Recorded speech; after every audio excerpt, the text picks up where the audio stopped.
গতকালকে এই ঘোষণাটা আসার পরপরই বলেছিলাম যে বিষয়টা খুবই স্বাভাবিকভাবে ঘটবে না। কে কেমন লাগছে ডক্টর মোহাম্মদ ইউনূসকে? হ্যাঁ, একটা আলাদা ভাইব চলে আসছে না? এই ভাইবটা দেওয়ার কারণ আছে। সালামু আলাইকুম, আমি নাইম, আর আজকে আমার সাথে আছে, তোমার নাম কি? আরিশ বিন নাইম। আরিশ বিন নাইম বাবার সাথে নিউজ করতেছে আসছে। বাবা একটু আমি ভিডিওতে আসবো, তো যাই হোক, যদিও আলোচনাটা অনেক সিরিয়াস। আসসালামু আলাইকুম প্রদর্শক শ্রোতা, জরুরি বৈঠকে ডক্টর ইউনূস, দেশে কি ঘটতে যাচ্ছে? কারণ একদিকে আওয়ামী লীগ হুঁশিয়ারি দিয়ে রেখেছে তারা অবরোধ করবে, হরতাল করবে। এই পরিস্থিতিতে বর্তমান অন্তর্বর্তীকালীন সরকার কি ঘোষণা দিলেন? এই আওয়ামী লীগের হরতাল বা অবরোধ এগুলো কি নিষিদ্ধ, নাকি এই লাঠিচার্জ হবে পুলিশের? এই বিষয়ে গুরুত্বপূর্ণ তথ্য জানতে পারবেন। ডক্টর ইউনূসের প্রেস সচিব এ বিষয়ে কথা বলেছেন। চলুন ভিডিওতে বিস্তারিত দেখে আসি। গতকালকে এই ঘোষণাটা আসার পরপরই বলেছিলাম যে বিষয়টা খুবই স্বাভাবিকভাবে ঘটবে না। সরকার এটাকে প্রটেস্ট করার জন্য সর্বোচ্চ চেষ্টা করবে। শুধু কি সরকার, নাকি এর সাথে জনগণ?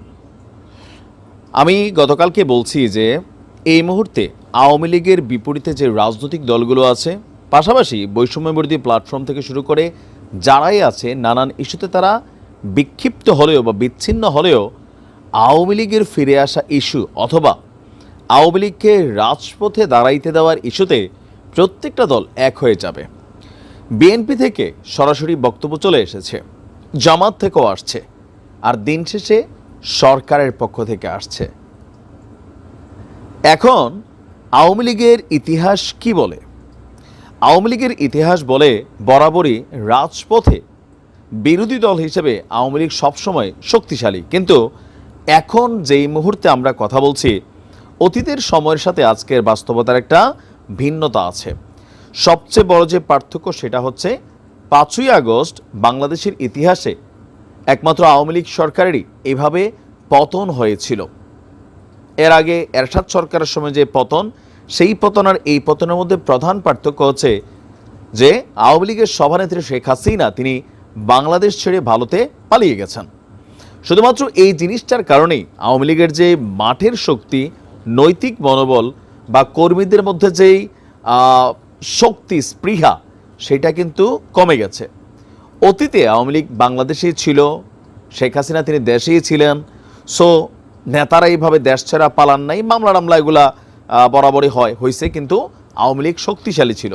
এখন প্রশ্ন হচ্ছে আওয়ামী লীগ ফেব্রুয়ারি নিয়ে যেই কি বলা হয় যে কর্মসূচি ঘোষণা করেছেন, সেই কর্মসূচি কতটুকু পালন করতে পারবেন? এবার আসুন দেখি সরকার কি বলছে। আওয়ামী লীগের পতাকা তলে যদি কেউ অবৈধ বিক্ষোভ করার সাহস করে, তবে তাকে আইনের মুখোমুখি হতে হবে বলে আপনার হুঁশিয়ারি করেছেন, আমরা বলতে পারি, প্রধান উপদেষ্টার প্রেস সচিব শফিকুল আলম। তিনি বলছেন যে আমরা দেশকে সহিংসতার দিকে ঠেলে দেওয়ার কোনো ধরনের প্রচেষ্টাকে সুযোগ দিব না। আওয়ামী লীগের ভেরিফাইড ফেসবুক পেজের মাধ্যমে ফেব্রুয়ারি মাসে প্রচারপত্র বিলি, অবরোধ এবং হরতাল কর্মসূচির যেই ঘোষণা, এই ঘোষণাতে আপনার শফিক বলছেন যে জনগণ এবং সরকার যৌথভাবে কোথাও না কোথাও এই আন্দোলনটাকে মাঠে ওইভাবেই গড়াতে দেবে না। আর আওয়ামী লীগকে কোনো ধরনের কর্মসূচি করতে দেওয়া হবে না এই মুহূর্তে, আনটিল আওয়ামী লীগের বিচার হবার আগ পর্যন্ত। তো সমন্বয়কদের মধ্যে কালকে হাসনান দেখছিলাম, সে বলছে যে আওয়ামী লীগকে আসলে এই মুহূর্তে নিষিদ্ধ করে দেওয়া দরকার। কিন্তু নিষিদ্ধ করার যে সিদ্ধান্তটা, এই সিদ্ধান্তটা আসলে কে নিবে? শফিকুল ইসলাম বলছেন, বাংলাদেশের যতদিন আওয়ামী লীগ ক্ষমা না চাচ্ছে, তাদের নেতৃত্বকে ট্রায়ালের মধ্যে আনা হচ্ছে এবং যতক্ষণ না বিচার হচ্ছে, দায়বদ্ধতার মধ্যে আসছে, ততদিন আওয়ামী লীগের কোনো ধরনের প্রতিবাদ কর্মসূচির সুযোগ নেই। তাদেরকে আগে বিচারের সম্মুখীন হতে হবে, আমাদের অবস্থান স্পষ্ট। তিনি বলছেন যে আওয়ামী লীগের মধ্যে এই মুহূর্তে কোনো অনুশোচনা নেই, অনুতপ্ত নেই। সো এই মুহূর্তে এই যে প্রতিবাদটা বা এই যে কর্মসূচিগুলো, এগুলো সরকারকে বেকায়দায় ফেলার জন্য, এর পাশাপাশি যে কোনো ধরনের সহিংসমূলক ঘটনা ঘটার সম্ভাবনা রয়েছে। আর যার কারণে আওয়ামী লীগের এই কর্মসূচি কোনোভাবেই মাঠে নামতে দেবে না সরকারের। পাশাপাশি জনগণকে সাথে নিয়ে আপনার কোথাও না কোথাও এই আন্দোলনকে বা এই কর্মসূচিকে প্রতিহত করা হবে। অপরদিকে বিএনপি বলছে যে মানে আওয়ামী লীগ কীভাবে এই কর্মসূচিটা ঘোষণা করলো, এদের মধ্যে কি বিন্দুমাত্র অনুশোচনা নেই বা অনুভূতি নেই যে কিভাবে তাদের পতন হয়েছে? এখন সরকারের যেই শক্ত ভূমিকা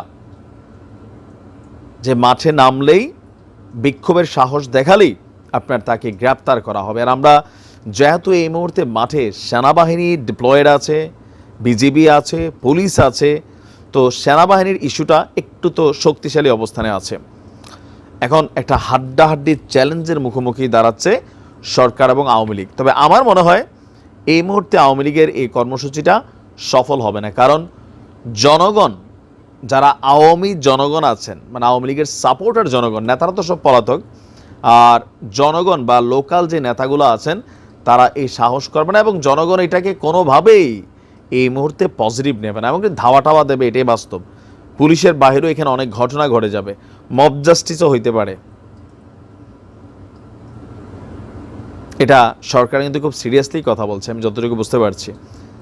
দেখা যাক আওয়ামী লীগ তাদের সিদ্ধান্তে কি অটল থাকে নাকি পরিবর্তন আসছে, সময় বলে দেবে। কেমন লাগছে ডক্টর মোহাম্মদ ইউনূসকে? হ্যাঁ, একটা আলাদা ভাইব চলে আসছে না?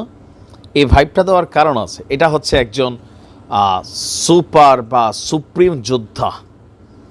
তো কেন ডক্টর ইউনূসকে এই যোদ্ধার ড্রেস দেওয়া হলো না? এটা প্র্যাকটিক্যালি কোনো সংগঠন, সংস্থা বা রাষ্ট্র কর্তৃক দেওয়া কোনো ড্রেস না, এটা এআই দিয়া তৈরি করা একটা ড্রেস।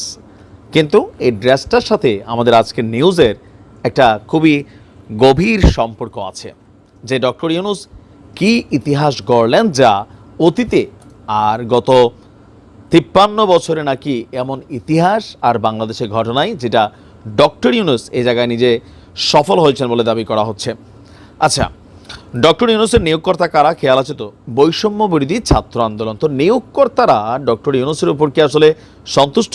জি, সন্তুষ্ট। তারা এই ছবিটা প্রকাশ করছে। কিন্তু এই ছবিটা কেন প্রকাশ করছে আসুন।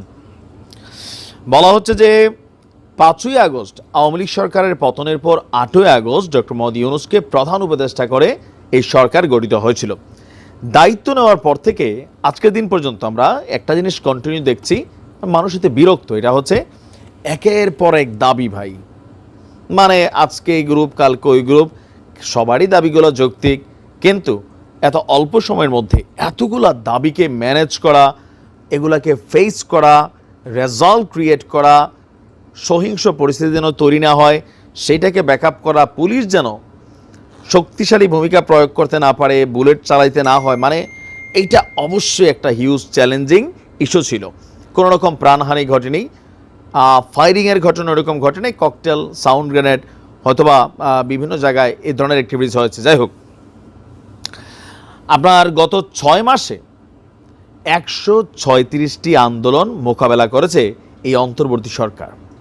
আর বলা হচ্ছে যে বৈষম্যবিরোধী ছাত্র আন্দোলনের ফেসবুক পেজ থেকে বলা হচ্ছে যে এই পোস্টারটি ওনার সাহসী ভূমিকার প্রতীকী হিসাবে তুলে ধরা হয়েছে, যে ডক্টর ইউনূস সাহসী।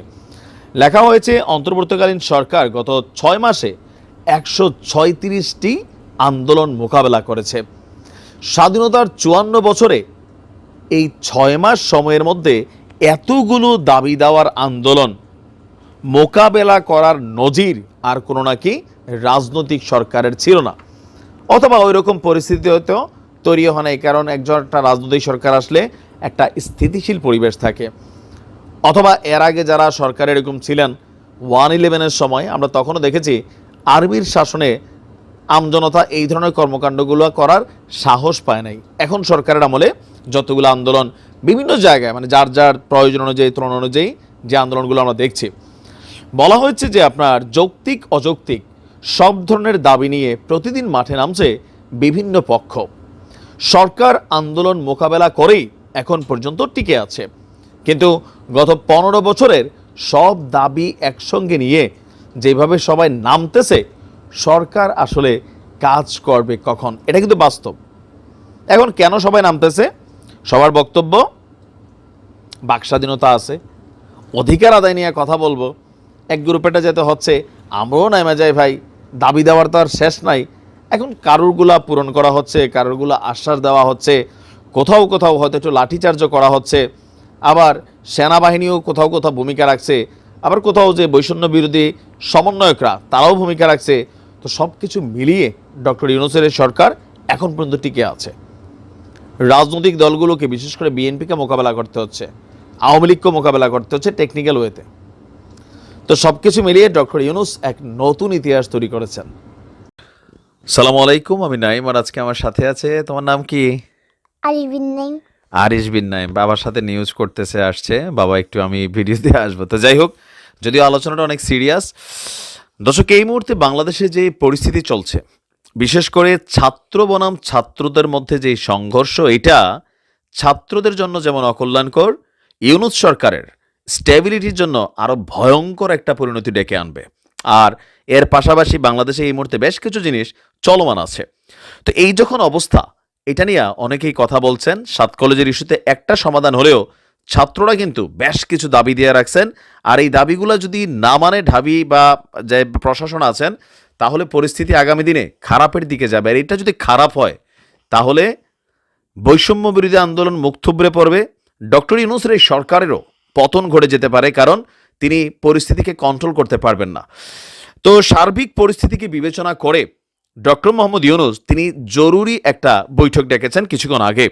আপনার 7 কলেজের চলমান পরিস্থিতি এবং উদ্ভূত যে ঘটনাগুলো আছে, এগুলোকে সমাধানের জন্য জরুরি আলোচনা সভা ডেকেছেন প্রধান উপদেষ্টা ডক্টর মোহাম্মদ ইউনূস। যেহেতু ছাত্ররাই তার নিয়োগকর্তা, সো গার্জিয়ানরা যখন একে অন্যের সাথে মারামারিতে লিপ্ত, তো তিনি কর্মচারী হিসাবে অবশ্যই তিনি চাইবেন যে মালিক পক্ষ যেন ঠিক থাকে।